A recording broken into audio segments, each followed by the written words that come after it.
بچه ها چرت نگین دیگه. بچه ها چیز نگین فیلم. بعدی سلام با کل افغانا. کل افغانا افغانا منظور نه پشت زبان نظر. سردار در چیز خود در فیسبوک خود عکس خود شیر کرده. بچه ها من خوش. من بلند نبودم اگر این بگم. بابا چیش هم کردی؟ نه که مختار فیلم میگیره در آب. یک نه خالی میزدیم. یک نه خالی میزدیم. ولی کچالشون کمه. نه خوبه. کچال خمیر مانده. دیگه شاپوتی میزنه. اینا آدوال یک آقا اینمی تجار اینمی پارتن داخل این یک ذره چیز کرده. نال میشه. این اینجا بیا در آب میزنه.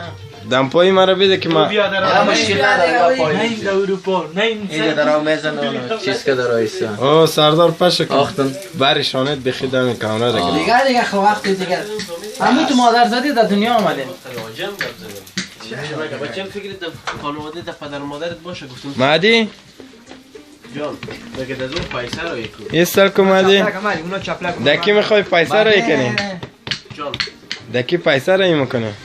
حالا یک تعداد مسافر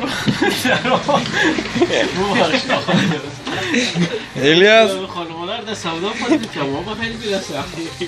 الیاس تو تایید کن راست نگه یکی نه بابا شوخی میکنه. یانگه ما در آبود گفتم. تو اینی قدر من کچلو ها؟ مختار بچهش تو حسابا از پیسا رو از حساب کشیدی راستی؟ خوبه